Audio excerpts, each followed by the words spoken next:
Can't do anything until they're in their seats.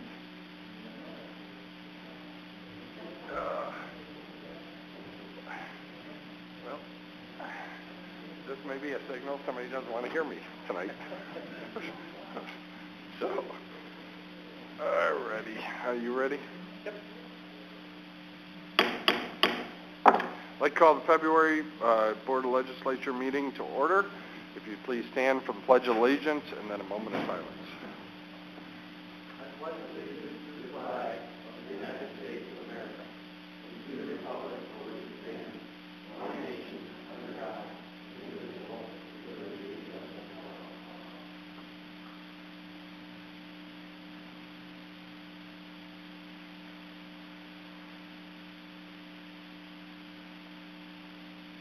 May be seated.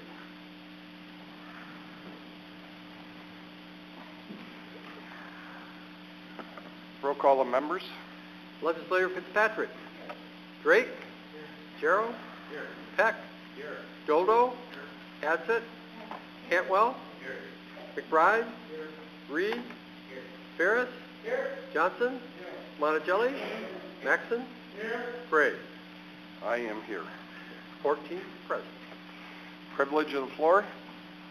Anybody? None? Reading minutes of the last session, if anybody would like those read, I dare you to raise your hand. And then Jill would gladly read them all to you. If there's any additions, deletions, or corrections to the minutes, hearing none, then they'll stand as presented. Presentation of petitions, notices, and communications. We do have a couple items of interest this evening. First, we have received a very nice letter of appreciation from Advocate Drum, which is the former FDRLO, for their 2019 financial support. We also are in receipt of annual reports for 2018 from the Board of Elections, Dog Control, and the Probation Department.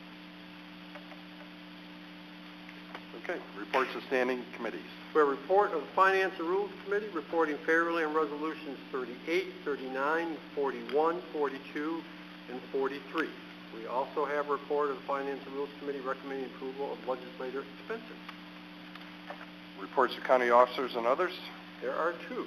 First, a report of the county treasurer on investment in cash on hand, and a report of the county administrator for budget transfers. Okay. Local laws, resolutions, and motions. Resolution number 33. Payment of legislator expenses. Discussion? None? All in favor, aye? Aye. Opposed? Carried. 34. Amending the 2018 county budget for sales tax distribution. Discussion? And keep in mind that will make our expenses look like they've taken a big bump up. So when you look at that at the end of the year or through the audit, that adds to considerable growth in our expenses. So any discussion? No? Roll call vote. Legislator Fitzpatrick. Doldo. McBride. Adsett. Ferris. Drake. Maxson. Cantwell. Reed. Jarrow. Monticelli. Peck. Johnson. Gray. Yes. Motion carries. And it is a resolution I hope we continue to do every February. That's right. That's one good expense that we'd like to see go up. Yeah. So, 35. Appointing member to Jefferson Community College Board of Trustees. Discussion. None? All in favor, aye? Aye. Opposed? Carried. 36. Authorizing lead agency status and determination of non-significance in accordance with the State Environmental Quality Review Act for the improvement at the Watertown International Airport. Discussion? None? All in favor, aye? Aye. Opposed? Carried. 37. Authorizing an agreement with Automon LLC. Discussion. None? All in favor, aye? Aye. Opposed? Carried. 38. Amending the 2019 county budget and capital plan in relation to the county bridge account. Discussion. None? Roll call. Legislator Reed. Adsett. Dolvo. Maxon. Yes. Ferris. Yes. Peck. Yes. Monticelli. Darrow. Yes. Fitzpatrick. McBride. Cantwell. Johnson. Drake. Gray. Yes. Motion carries. 39. Authorizing the implementation and funding in the first instance 100% of the federal aid and state bridge New York program aid eligible costs of a transportation federal aid project, appropriating funds therefore, and amending the 2019 county budget and capital plan. Discussion. None? Roll call. Legislator Peck. Yes. McBride. Yes. Adsett. Ferris. Yes. Johnson. Yes. Cantwell. Yes. Reed. Yes. Doldo. Yes. Maxon. Yes. Darrow. Yes. Drake. Monticelli. Fitzpatrick. Gray. Yes. Motion carries. Resolution 40. Reappointing members to the Community Services Board. Discussion. None? All in favor, aye? Aye. Opposed? Carried. 41. Amending the 2019 county budget relative to additional revenue from the New York State Office of Children and Family Services for Safe Harbor, New York funding. Discussion. None? Roll call. Legislator Johnson. Yes. Peck. Yes. Fitzpatrick. Yes. Cantwell. Yes. Doldo. Yes. McBride. Yes. Reed. Yes. Drake. Yes. Darrow. Yes. Monticelli. Ferris. Maxon. Yes. Adsett. Gray. Yes. Motion carried. Okay. 42. Amending the 2019 county budget to reappropriate funding from the New York State Office of Temporary and Disability Assistance for non-custodial parent employment program. Discussion. None? Roll call. Legislator Cantwell. Peck. Yes. Fitzpatrick. McBride. Monticelli. Reed. Ferris. Yes. Maxon. Yes. Johnson. Yes. Adsett. Drake. Darrow. Yes. Doldo. Gray. Yes. Motion carried. 43. Amending the 2019 county budget for Department of Social Services relative to additional revenue from the New York State Office of Children and Family Services. Discussion. None? Roll call. Legislator Johnson. Yes. Cantwell. Yes. Fitzpatrick. Drake. Monticelli. Darrow. Peck. Yes. McBride. Yes. Reed. Yes. Ferris. Yes. Doldo. Yes. Maxon. Yes. Adsett. Gray. Yes. Motion carries. 44. Authorizing 2019 Comprehensive Planning Resource Allocation Agreement with the New York State Office of Children and Family Services and authorizing contractual youth program agreements. Discussion. None? All in favor, aye? Aye. Opposed? Carried. And you have two additional resolutions, so I'll entertain a motion and a second, please, to waive the appropriate standing rules so we can provide for the introduction of these. Mr. Monticelli, that's, and Mr. Johnson. What's his name? All in favor? Aye? Opposed? Carried. Resolution number 45. Establishing part-time compensation. May I have a motion, please? Mr. Maxon, second, Mrs. Fitzpatrick. Discussion. None? All in favor, aye? Aye. Opposed? Carried. Resolution number 46. Authorizing the cancellation of interest, penalties, and other charges associated with delinquent tax lien on a tax map parcel number 61.34-1-8 in the town of Lyme. A motion, please. Mr. Cantwell, second. Mr. Johnson. Discussion. Mr. Jarrell. Thank you, Mr. Chairman. I just want to, my biggest problem with this resolution is that, to my understanding, and I want to just clarify, that the person that we're actually forgiving penalties and interest for actually, to my understanding, had a land contract, paid the taxes herself before this, before there was, prior to the time frame when the taxes weren't paid. And then she did not for some reason. And then they were paid after that point in time. Right. The period that she didn't pay was the understanding that it was included in the bankruptcy.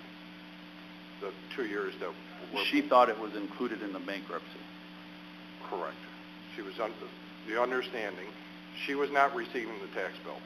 But she wasn't prior to the She was bankruptcy not receiving either. the tax bill prior or after until the land contract was complete. The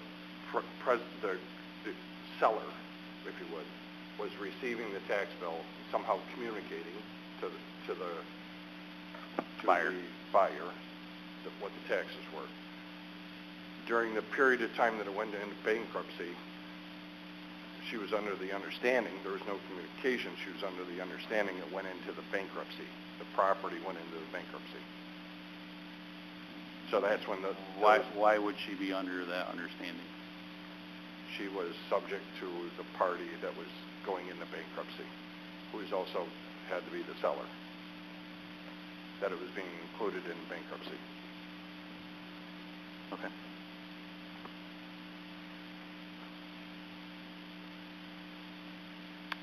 Further questions, comments? Yes, Mr. Maxson. Thank you, Mr. Chairman. This is just showing what we are forgiving down to, not what we are forgiving from. And so this is what she will continue to owe is $81.13.14. And so we're forgiving a substantial amount. Okay. So it was 14 and now it's 8,100. Okay. I don't know. I don't know how I told Legislator Johnson, I don't know how I feel about the resolution, and here we are, it's time to vote for it. I'm certainly conflicted about doing this. I know that there are extenuating circumstances. I know that paying your taxes timely is important, but I also don't believe that the government should be charging penalties and interest on fees that they tell you have to pay. So I think at the end of the day, my dislike for government is going to push me over the edge to support this resolution. Pushing you over the edge favorably, or it just... Yes, I oppose the government collecting interest in taxes, or interest in fees on top of the taxes that they force you to pay. So I believe I will support the resolution. Okay. I'm not sure if that was a backhanded slap or what. Mr. Jarrell, but well said, Mr. Maxson. Thank you, Mr. Chairman. So, although I strongly agree with Mr. Maxson's point on some of this, I think there's a huge problem with property tax. It's a terrible way to tax the population. But with that being said, uniformity and the equal application of the tax, I think, is paramount to fairness. So I have, although I sympathize, and I do think the penalties and interest are excessive, I think they are being applied to other constituents. So to forgive one, I think maybe we should look at the whole boat rather than picking winners and losers individually on something like this. So, although I respect Mr. Maxon's opinion, I disagree with him on this, I think. Thank you. Point well taken. This is a move that rarely, if ever, has been done. And I would say, in defense of this person, there's a lot of extenuating circumstances that are coming together here that are some people who do not pay their taxes are typically delinquent acting in terms of that's what happens. Okay, this person has not demonstrated any action of delinquency. So she was paying the taxes before, paying them subsequent to the action, and there was just a lot of things that came together. A situation like this would be difficult, if not impossible, not totally impossible, but would be very difficult to replicate. So in that regard, it's not easy to say just go wipe everybody else out, because this party is kind of an injustice in terms of being caused by somebody else. So that's correct. Right. And she picked up the pace, and she's still paying a considerable amount of tax penalties and interest. Well, I mean, I would disagree with Mrs. Fitzpatrick through no fault of her own. And I know, and I've really struggled with this resolution. I've really struggled with it. As you should. Yeah. But the point of no fault of her own, I think, is not true. And although I respect my colleague's sentiment with that, she should have known. She should have known those taxes. She should have found out if those taxes were due on her property. I mean, you can't say it's no fault of her own. I don't believe. I respect it. Yep. Yep. No, that's fine. So, further discussion? Yes, Mr. Peck. Thank you, Mr. Gregg. One question I believe I've raised too is, on the side concerning situations like this, as far as how much our interest rate is on this, and whether, that rate is something that's statutorily established, or whether we have flexibility with that. So, as a means of maybe not bludgeoning those who are late, but at least maybe reflecting more favorably what interest rates really are at this point? That's a good question, Mr. Pack. It is statutorily set. It's 1% per month or 12%. No, it is not anything we have discretion over.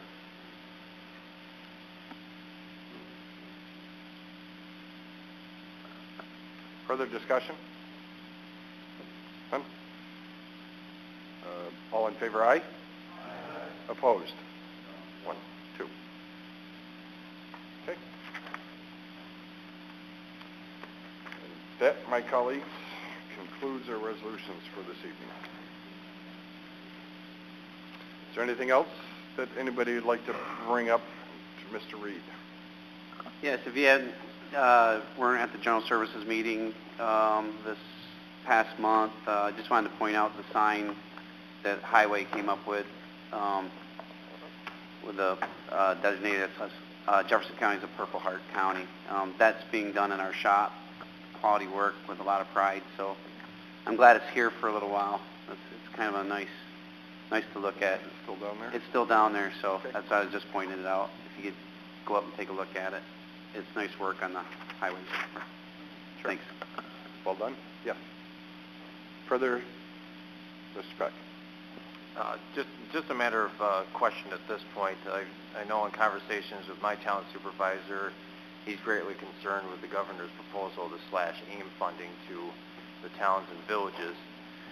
Didn't know if there was much discussion at NISAC, much less any movement at this point, that our board could do to help, give voice and credence and assistance to our towns and villages, that funding get restored within the budget. You did read, they just took a $2.8 billion turn for the worse in their budget. So- Yes, but they also just handed out a tremendous amount of free education to illegal immigrants. So apparently there's money stashed somewheres within the state coffers. Speaking of NISAC, does anybody want to lend anything in terms of, it was, typical legislative session, state overview of the budget. As one would imagine, marijuana was front and center in terms of its presentations to the county leaders. And what else was there? Anything new initiatives? Certainly Indigent good defense. conversations with ongoing activities like raise the age, some reports on how that was moving forward. Indigent defense was the topic of discussion.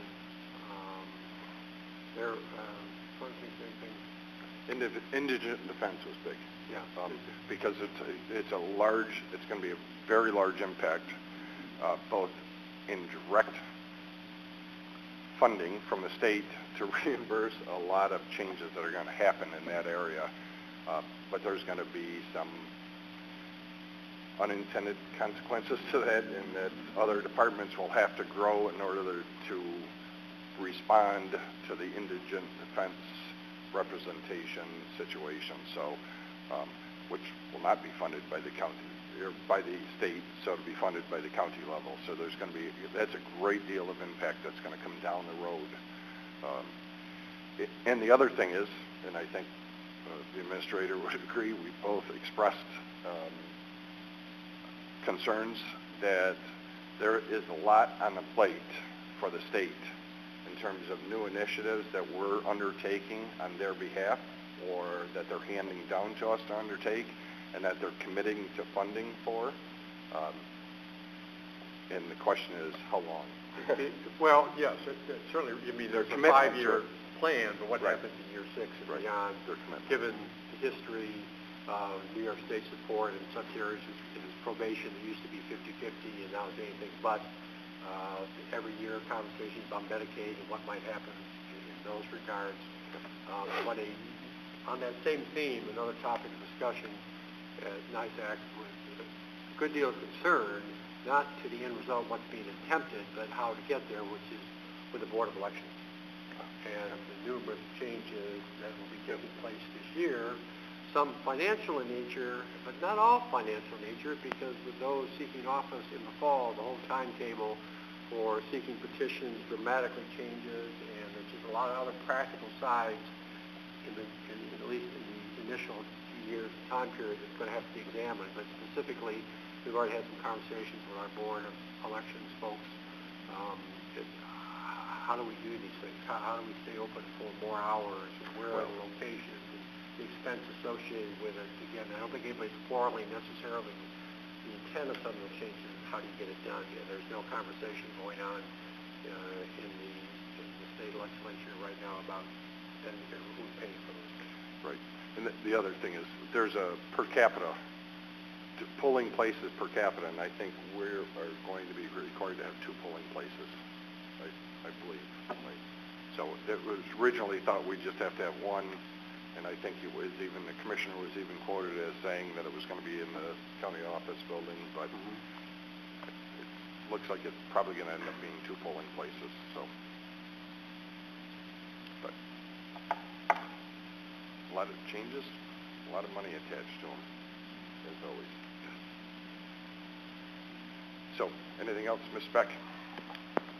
But just as far as the AIM funding goes, I do request that, pressure do be, or at least communications with our state reps, though. Because again, as my supervisor demonstrated, between establishing, more permanently a 2% property tax cap, cutting funding to them, and then giving them the excuse, well, you're doing a shared services program at our demand, you should be saving money, so therefore you can afford not to have this funding, is what they are being told by the state.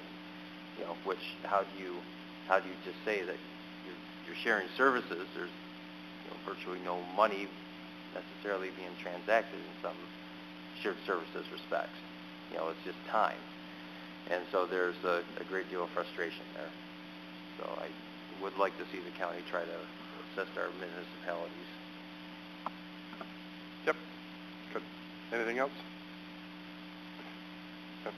Just before we conclude this evening, I would just like to publicly acknowledge some of the people that were on the front lines last week during the weather event. Number one being our plow drivers, both at the all the way up, whether it be city, towns, villages, county, state. They were going through some, probably Mr. Jarrow can speak to firsthand, they were going through some very treacherous conditions.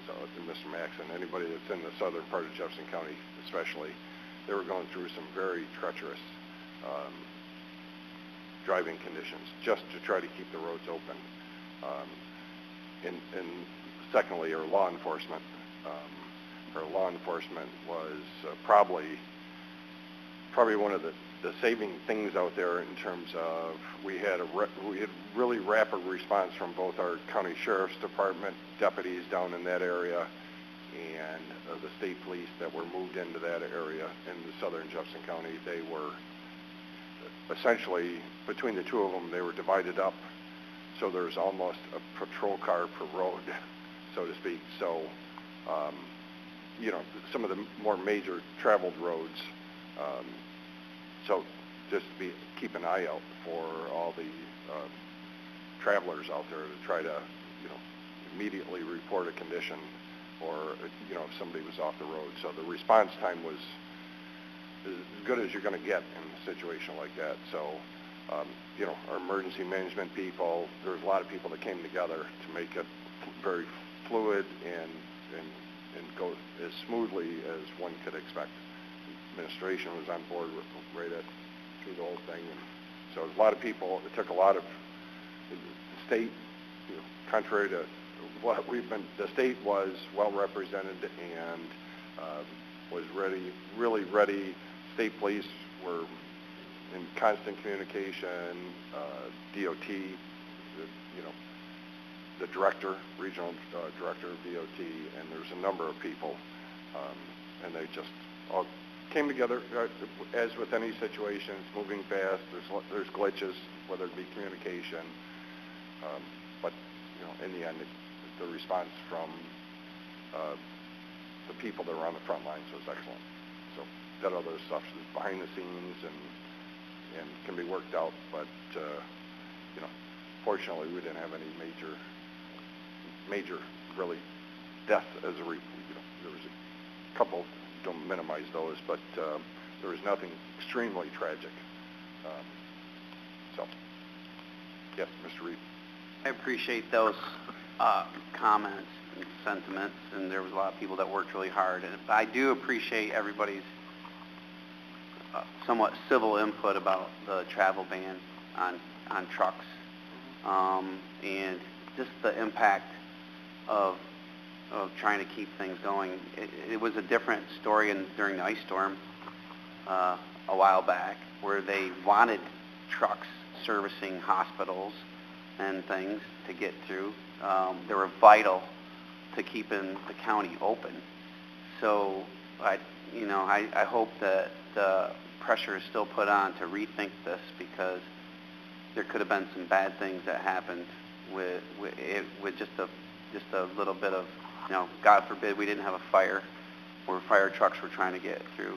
But they should get some input from some of the local people, because I was in an industry that had to service hospitals and telephone line workers and things like that. And, you know, there's people trying to deliver heating oil and things. So that needs to be tweaked, but good job from everybody staying on the forefront of that. But I think it needs to be said that really is a dangerous precedent, and we really need to rethink that. I know that good intentions, but it's in reality. Talk to some of the people that are on the front line, and they'll tell you, you know, they're trying to get heating oil to people or vital services to hospitals that are providing emergency services and things. They need to be on the road. Right. Thank you. Well, they need to be moving, even if slow. I mean, they were on the road. They were just parked on the road. Ask Jeremiah, he'll be glad to tell you. But what a lot of people didn't hear is that a lot of the truck drivers, a lot of that traffic, they knew there was a jam up, a bottleneck in Adams, and they end up further south in Mr. Giro's district in Ellisburg and Ellisburg and not Lime, but Ellisburg and Henderson, and they tried to find their way either on Route 3 or through back roads, and ended up, we had a lot of singular incidences of trucks jackknifed or off the road, and that's, all the pictures were of Adams, but there was a lot of diversion activity in other areas. So it's been well communicated. They hear us. They understand us.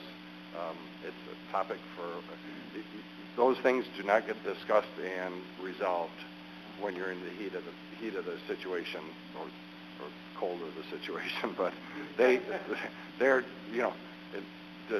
reserved for a discussion at another time for reevaluation. Yes, Ms. Jarrett, do you have something?